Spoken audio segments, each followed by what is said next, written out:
All right, welcome everyone to the latest edition in the ForecastBuilder webinar series for the July 2018 here. So we'll jump right here into the topics. First thing is going to be the VLab site change. We used to have the ForecastBuilder VLab contained within the CR2 community. Thanks to some people in the group have helped get the VLab site over into a main area for access to anybody, even anywhere for the weather service. So there's the updated website address. Same look and feel to the website, just that we got the CR2 out of that. Well, here we'll also talk about some of the latest ForecastBuilder changes with the release a few weeks ago, or actually almost a month ago now. We'll talk a little bit about the probability of thunder approach, an experimental one that's been put in place with the latest release. We'll talk too a little bit about what's in the ForecastBuilder Finalize, the step, some new GUI that we're working on, the fire weather development, the edit retention, and we'll allow some question and answer time. Some of the updates with the latest release that happened on, again, June 18th. And again, we'll talk a little bit more about this shortly about the new thunder population option. Also, there was an error with the severe probability creation that has been fixed. Also, there was an issue where we could get, as we getting into like summertime, some issues with snow sleet ice creation failing because there were no snow ratio grids.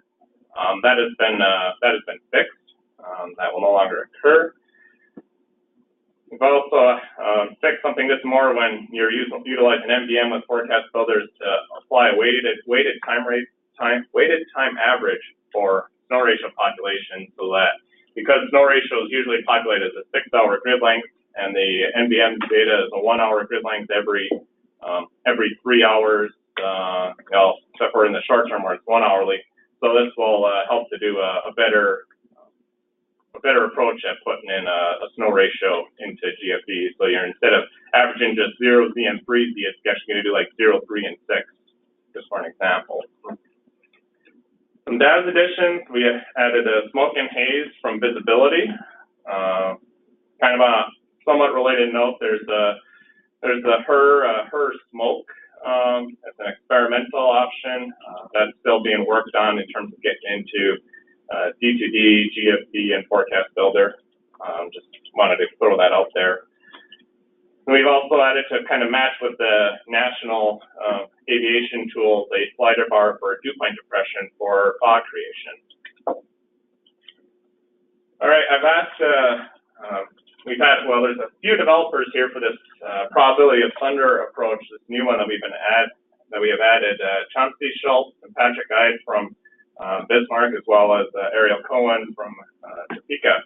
I've invited Patrick Ide as well as Ariel to speak on this probability of thunder approach. So Patrick, I'll let you take it away.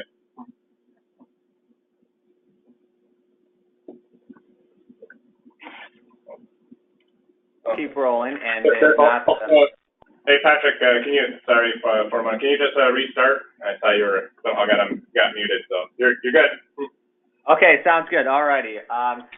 Thank you, Andy. Like I said, definitely had quite a bit of feedback from the field, especially from last convective season regarding how our hot thunder is generated, and there fairly at times inconsistent approaches from office to office, and that was the root cause of all that was the sense that the probabilities that we were getting from the SREF and MOS guidance, the overall consensus was that they were too low, and I think a lot of that has to do with that they're calibrated to CG only, where if you look at the FMH number 1 for observing thunderstorms, and I think how we actually try to forecast it for the NDFD, the public, even the TAFs is a total lightning approach.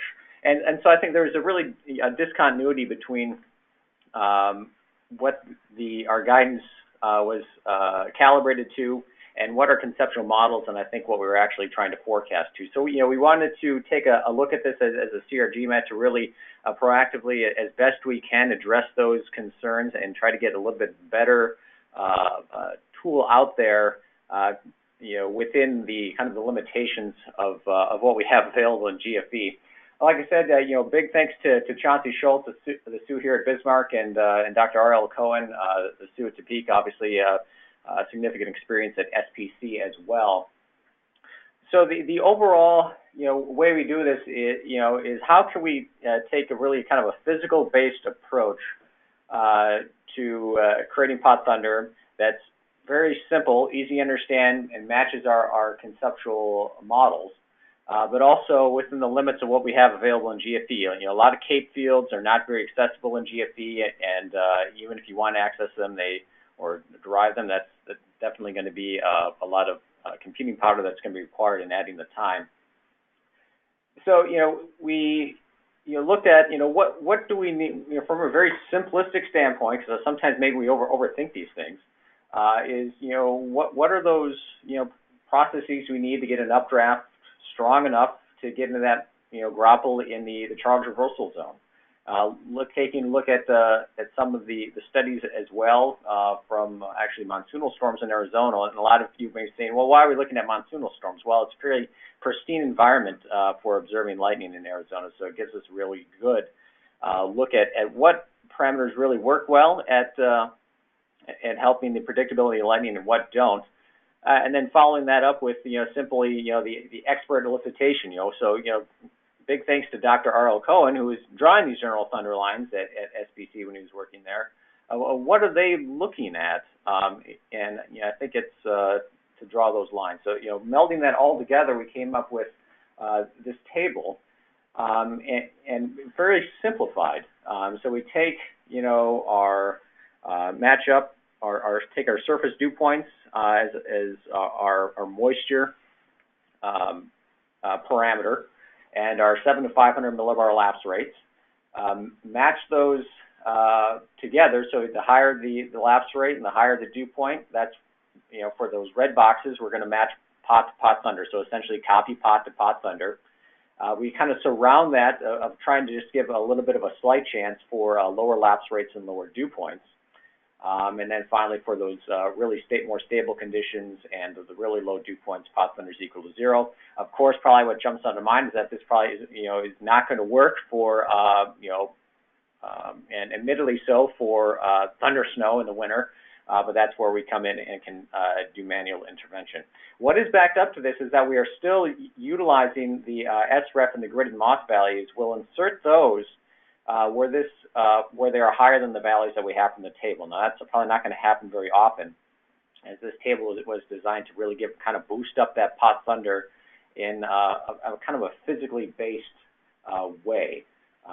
So, again, it's fairly easy to derive a 7 to 500 millilapse lapse rate from GFE. I mean, we don't have CAPE fields. Precipitable water, although is very highly correlated to health predictor of lightning, its availability is within GFE is not as easily accessed. So this is what we came up with. Trying to make it as simplified as possible, something very easy to understand from a forecast standpoint, not so much of a black box as to why we're getting the values we're getting, with the intention of really helping to boost up those pot thunder values from what we are seeing.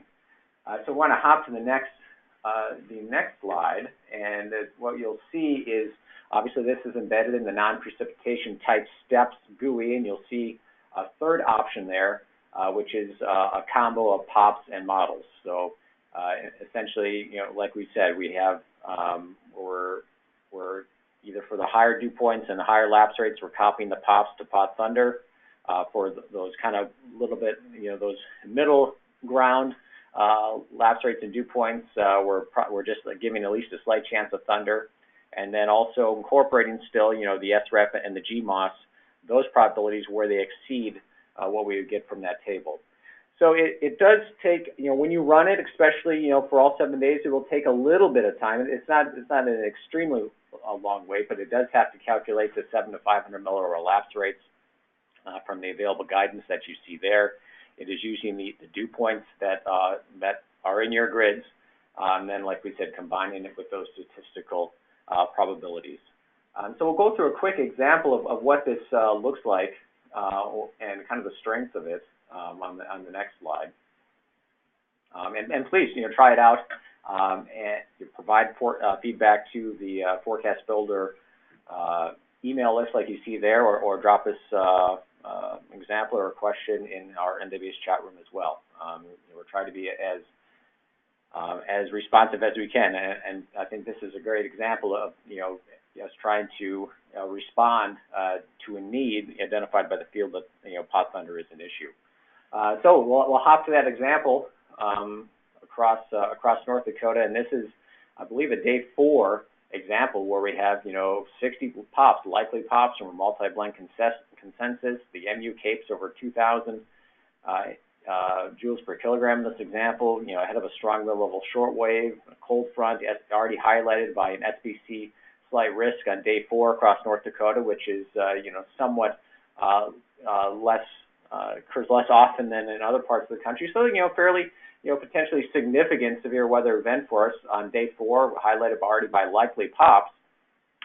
And given the environment of a strong lapse or a strong cape and forcing, it's not a question of whether we're going to have thunder or not. It's really whether we'll have thunder or rain showers. We know we'll have thunder. It's probably still capping question. So we're really letting pop derive where we're going to mention thunder or not mention thunder. So this is the gridded moss. At that time, it shows 40%, which in this example will come out as rain showers likely with the chance of thunderstorms. What we really know from this setup, a day 4 slight risk, high cape, strong forcing, that it's not going to be rain showers likely with a chance of thunderstorms. It's going to be thunderstorms likely, and most of them, likely severe. So this is the gridded moss, a lot of 40s, and if we hop to running the methodology, we see that given the lapse rates and the high surface dew points, which are not shown, but you just have to take my word for it, so that multi-model consensus, the lapse rates, the forecast surface dew points, we pretty much get our pot thunder values to match those pops, which gives us the wording of thunderstorms likely in the grid, which I think matches what our conceptual models and what we're actually trying to message, is that letting pop dictate where we're, helping pop dictate more where we mention the thunder or we don't. It's kind of trying to make pot thunder almost a little bit more binary, almost a yes/no. In this case, it's not a question of whether it's going to be rain showers versus thunderstorms. It's a question probably of whether storms are going to form or not. And if they do, it's obviously going to be a thunderstorm and likely severe. So letting pop really, control where we're adding thunder or not adding thunder. And we see from this physically based approach is that we get much higher pot thunder values, which matches our conceptual models and what I think we're really trying to message. We move ahead, a little bit deeper into the vent. Here's the gridded moss, which remain, 35, 37%. So just again a chance thunderstorms a little bit later, the overnight. Still likely, not much has probably changed in the environment. So if we look at go to the next slide. The combination still the surface dew points. At this time, we're still saying MU capes of 1,500 to 2,500. Which is we proxy that as best we can by a moisture and a thermodynamic field by the surface dew point and the mid-level lapse rates. And once again, what this new experimental methodology would give us would be pretty much matching our pot thunder to our pops, which still would call for thunderstorms likely. So in most cases, there is a smoothing factor that does get applied to I think it's about 5 or so to help just smooth the transitions between those hard breaks of where we're copying pop to pop thunder or where we're just setting pop thunder to a 15. But I think overall we've had quite a bit of success with it. I think it really helps to limit the amount of having to go in there and manually boost the pop thunder, especially in the extended. So it's a time saver. It matches with what we're trying to message. It's very simple, easy to understand why it's giving you the output that's giving you compared to kind of a more black boxy statistical approach. So that's kind of the overview that I had. Ariel, do you have anything to add there? I know you really big thanks to you, especially for your kind of your experience at SPC and just the wealth of knowledge you have in helping to make this methodology that we're trying to test out here. Patrick, I thought you did a great job. I really have nothing to add. I guess if there are any questions to follow up with, I'm happy to address those, but I think you covered everything, and certainly your emphasis of having a scientifically consistent, integrated approach to some of the other grids that we're forecasting for is a really fundamental part of this process. All right, thank you. That's all I have. Andy, I'll hang around obviously to the end if there's questions. So. All right, sounds good. Yeah, I'll hit the questions up here at the end of the talk. So again, Patrick, Ariel, thank you for joining and doing this little example here. That's all I know about it. All right, I'm going to switch gears a little bit and talk about the Finalize that's in ForecastBuilder. I know that a lot of offices, might be almost everyone, run some sort of a Finalize type procedure. But now with the advent of what we've done in ForecastBuilder, there's a lot of various finalizing that takes place in it, and therefore, I think for many it's likely unnecessary to do the Finalize, again, as it's already done through the ForecastBuilder process. I want to talk a little bit about what's in the ForecastBuilder Finalize. First, we'll start with this group where you've got, making sure temperatures between your max and min.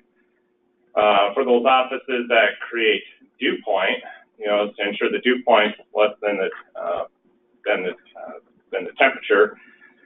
And then for offices that are, not doing the RH, or, so if you're doing dew point, then you create RH, max, and min RH. If you're doing RH, creating RH, then the dew point is derived. You also have wind gusts greater than wind, creation of POP 12, the dew point afternoon and morning. There's also the check for QPF. Probably 100, be sure that that's less than or equal to POP. There's a creation of snow and ice that occurs through ForecastBuilder automatically ensures consistency with your POP, QPF, and other parameters such as temperature, dew point, wind, etc. Creation of weather, too, through the process, because it's right at the very end, includes everything in your forecast database, so it automatically ensures consistency. And then if your office is utilizing the cron version of ForecastBuilder, it ensures completeness. So like I said, there's a lot in here. We're continuing to build on the Finalize method. We did send out a survey here to several offices, regions, to get an idea of what's in there. I'll probably try and expand that survey as well to try and catch more people, make sure that we've got everything kind of covered here. So again, expect this Finalize to grow over time. New GUI. So one of the problems that we've had with when ForecastBuilder is developed was basically using a lot of the, say, easily provided GUI structure that's available any, whether you're developing a smart tool procedure, just the basic stuff that's in GFE. The problem is that a lot of other tools and procedures utilize that as well, and so you end up with these various errors that kind of come up if you leave the ForecastBuilder GUI open while you're running other items.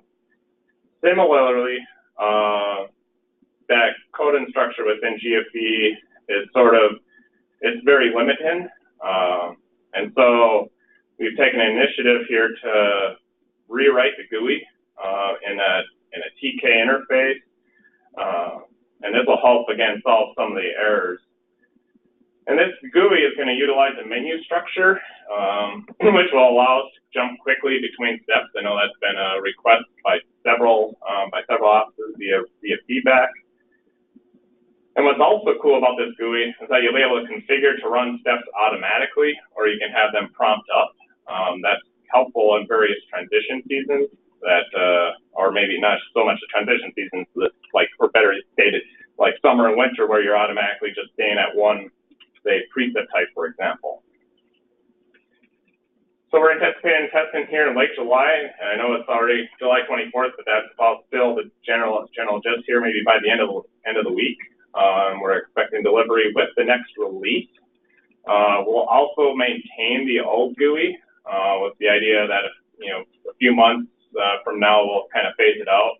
Unfortunately, with the new GUI, means all the training, we'll probably need updates. So that's something that's going to be occurring over time. I would say that once we get this, once you receive this GUI, please utilize it, test it out, and provide feedback. Obviously, before we try to phase out the old GUI, we like to make sure as many requests are in the new GUI as we can.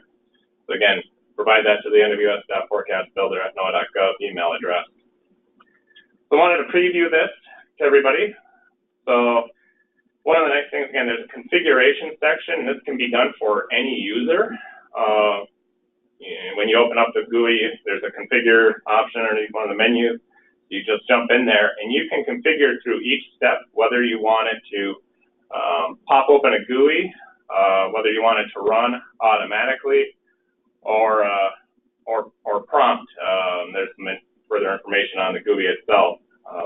So again, I think this would be really nice again in seasons like summer and winter, where you can just say, I just want to keep on blowing through.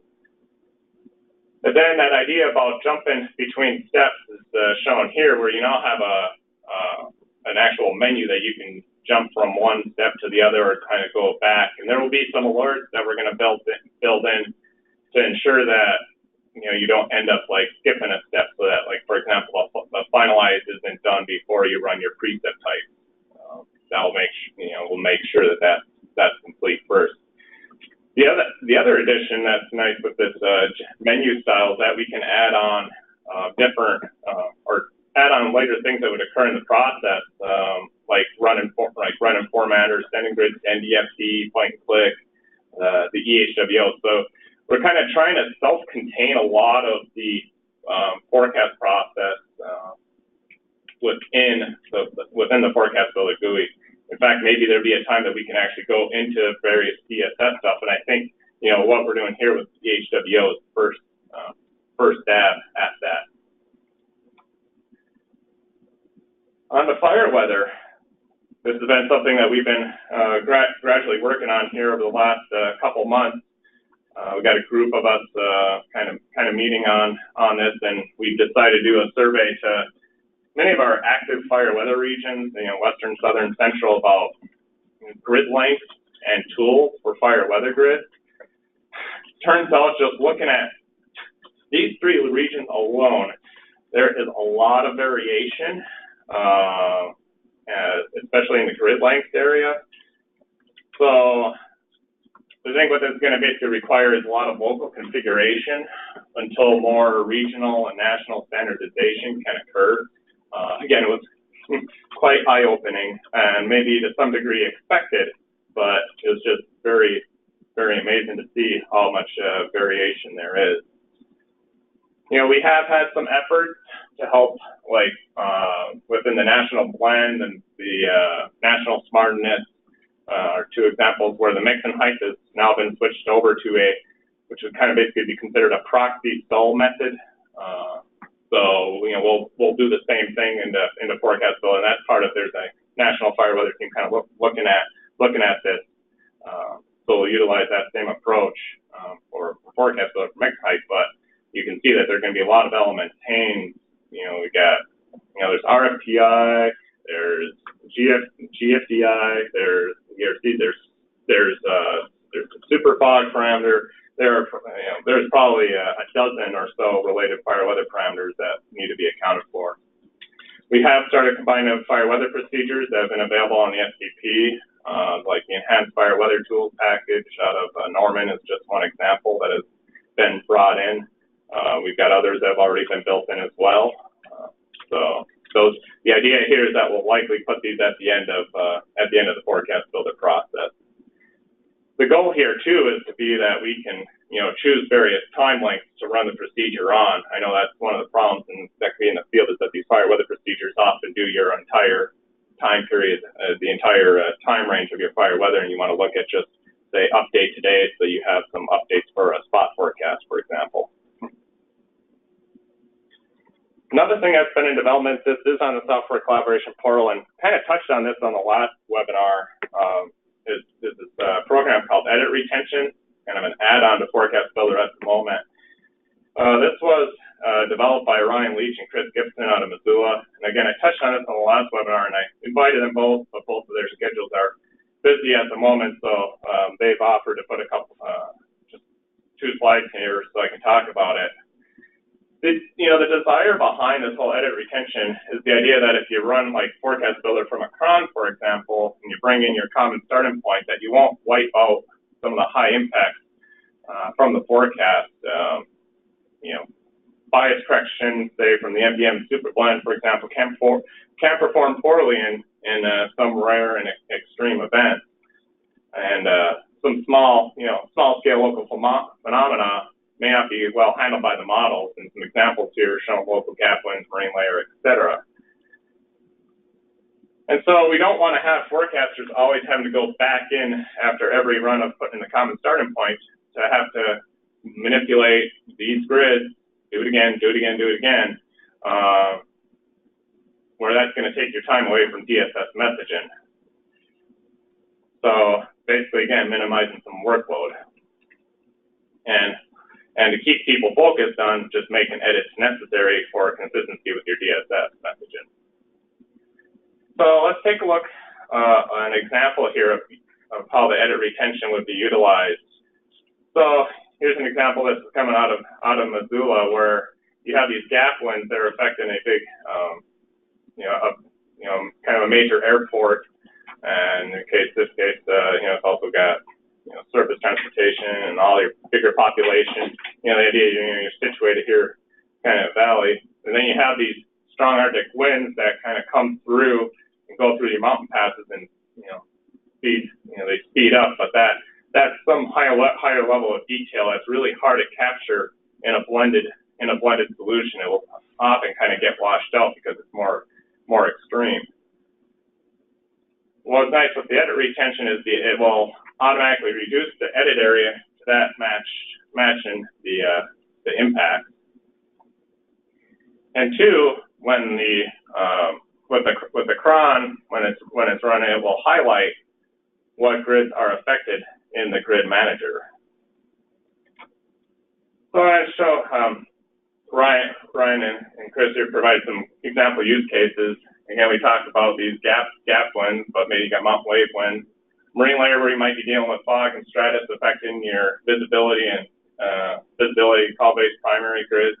Whether you have mountain valley cold pools that are impacting, maybe it's impacting precipitation type, or you just have some strong radiational cooling that maybe it's an agricultural issue that is really hard to capture. Certainly with the upcoming release, the RTMA version 2.7, they'll have a little bit better handle on observing the cold pools, which should help in the MDM. It still may not be enough and this edit retention can help in that regard. And then 2, the idea of poor overnight recovery. All right, coming here towards the end of the webinar, some bugs known in the works. We've had this issue with probably a thunder going to 0 on day 4. That's basically essentially related to the grid and MOS switching from 3 to 6 hourly. This has been fixed in the development version, so the next release will have that in there.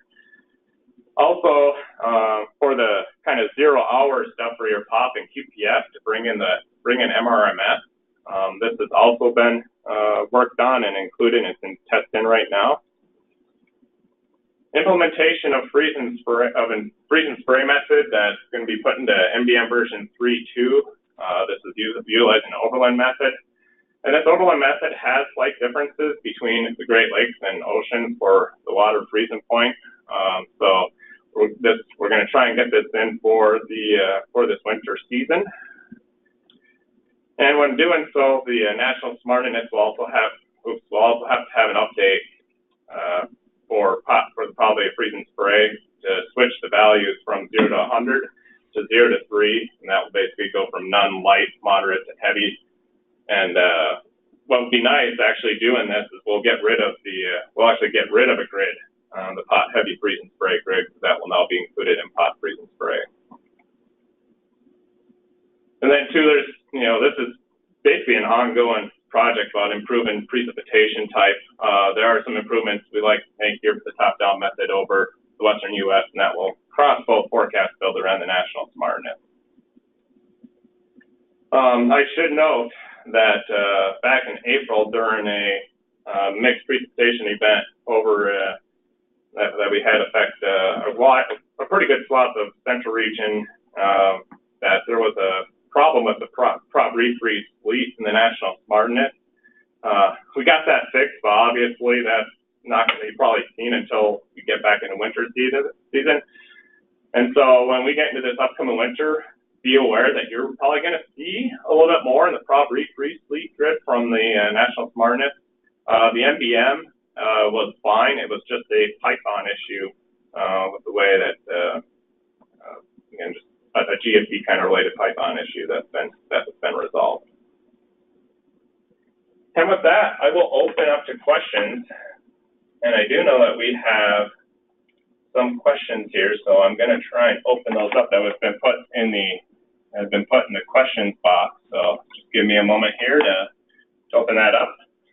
All right, we'll start off with from Rob Cox, and here's a question, Patrick and Ariel. How does probability of thunder correlate with higher elevations above 700 millibars?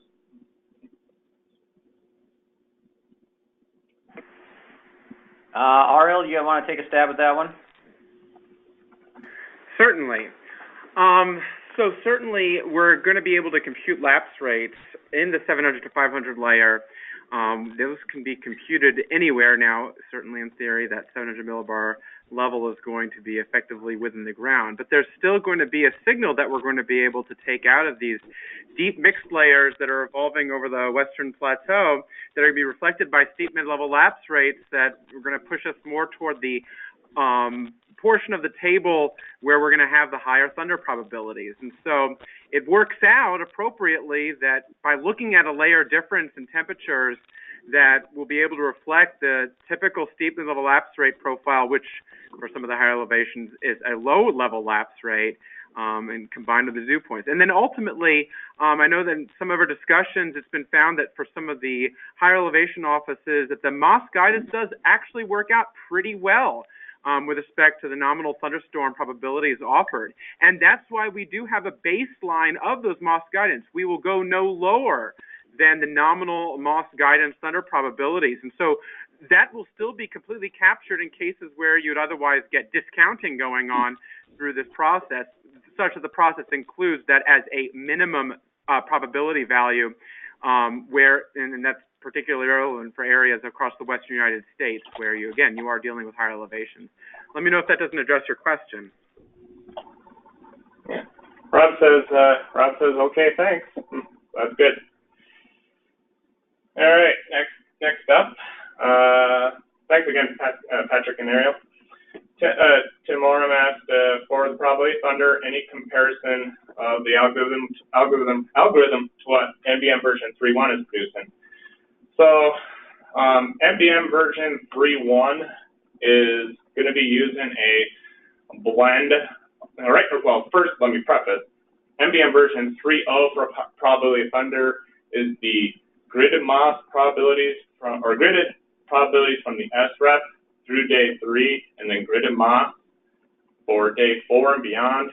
The only difference, I believe, for version 3.1 is that it's a blend of the gridded MOS and the SREP probabilities for the first 3 days. So yeah, what we're trying here is a new experimental approach and getting feedback on that.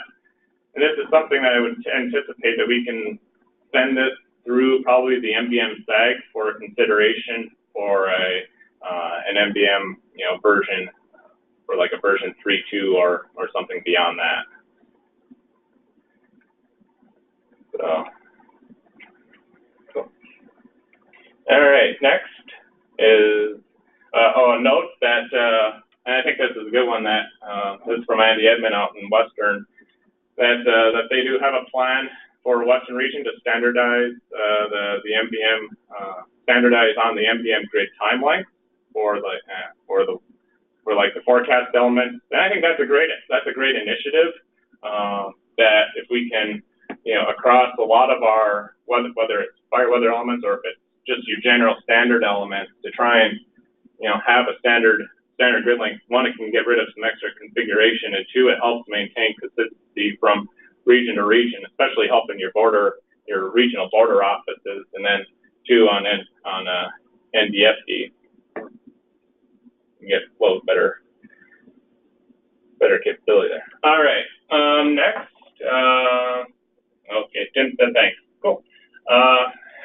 Just running through the list of questions here. So Greg Patrick from Southern asked, how will the inclusion of configuration files affect the seamless WFO to WFO backup capability? Do you think the inclusion of config files will really be a temporary solution to the grid length problem?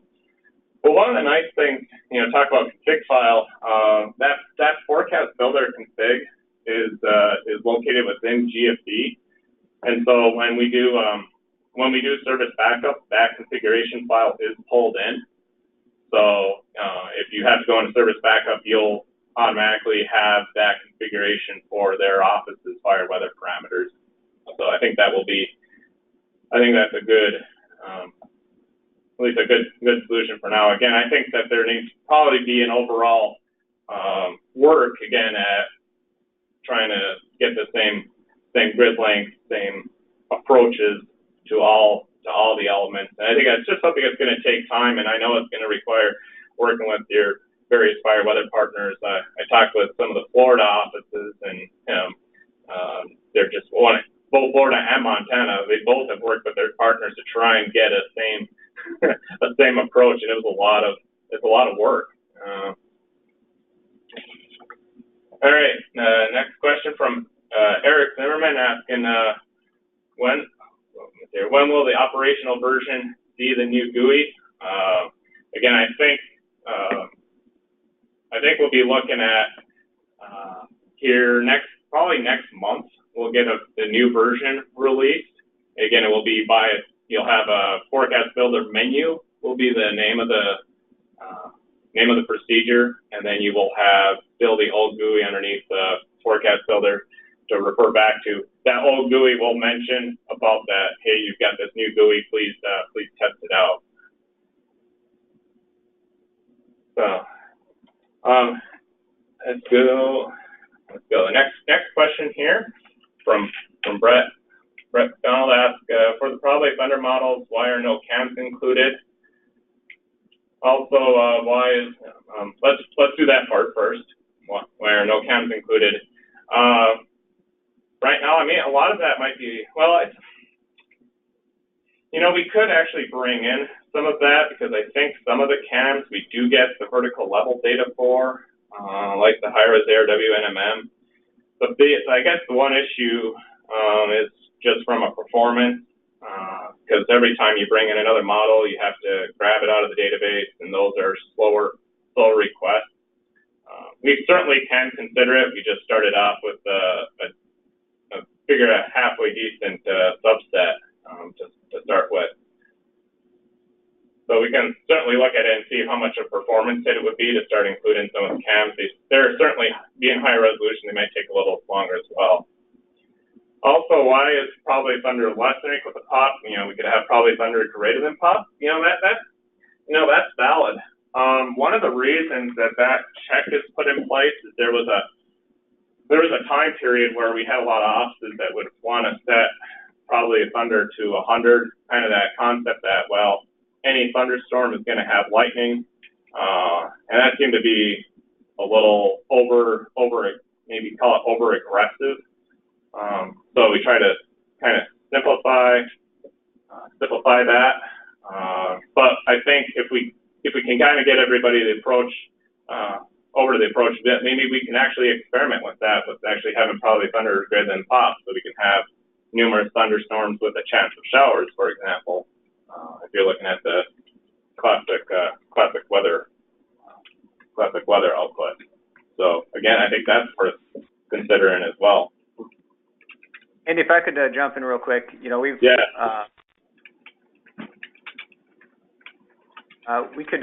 we've talked about some of the cam stuff, and I think certainly what you mentioned is some of the performance issues. There are some interesting things we could potentially do with the cams, or maybe a neighborhood probability approach from either UH or reflectivity, or lightning threats that the HER produces.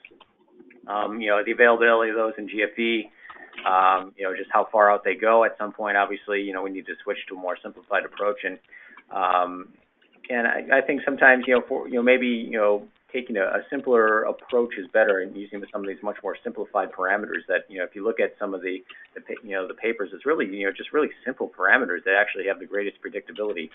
I think there's a lot of work with the cams that we can do, especially in regards to maybe helping out pot severe down the road, and maybe even in the near term with some of the hot thunder with probabilities and the HREF and things like that. So that's definitely something we're taking into consideration, but I think a lot of, just kind of a simplified approach, actually, if you look at kind of some of the research, and Ariel, if you have anything to add, it's just these really simple parameters actually, tend to do the best, actually. So that's just what I wanted to throw in there. We're certainly looking at the cams and what that can provide down the road. There's a lot of exciting things there, but, I think that simplified approach is, seems to work out fairly well, at least for now. So. Thanks for the addition, Ariel. And I'd like to, and you have been further onto this comment mentioned about, for issues like CAM, the pathway would be actually best, even through the NBM. And I'd probably agree I would kind of agree with that too, that, if we wanted to pull the CAM, if we wanted to add in a little bit more complexity, that might be a great way to do it. But again, I think that would be something like the NBM site group could take a look at. And I think another good point Andy added, and this was back to the point about standardized grid length. I think it's something that we could all look at for ForecastBuilder and just in general, is that if we can all standardize our grid lengths on the NBM, a lot of the office-to-office issues would go away. It gets rid of extra configuration stuff, it reduces the code, you get a lot more consistency from office to office. So I think that's a good thing that'd be a good thing to do. I think that will be something that we will look at here over time, over the next couple of years, that we get that work done, or maybe even over the next year. All right. I think I've got through a lot of the questions here on the questions tab. Does anybody have a question they'd like to open up to the group? Just raise your hand. I will unmute you.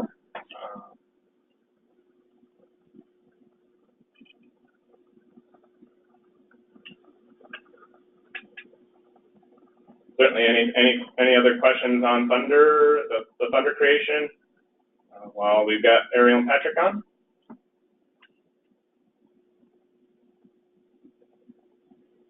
I do want to say that thank you again for all of everybody attending this webinar.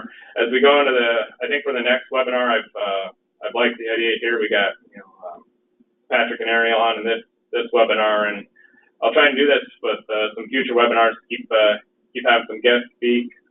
So I'll be looking forward to that. Again, we'll talk about the new GUI a little bit more in the next webinar, and in the next webinar, I think we'll start transitioning over to the winter prep season. So we're gonna get that time period here shortly. We'll focus in on some of maybe the property freeze sleep correction and a few other things. So if anybody else has any questions, feel free to ask now. Otherwise, people can start dropping off.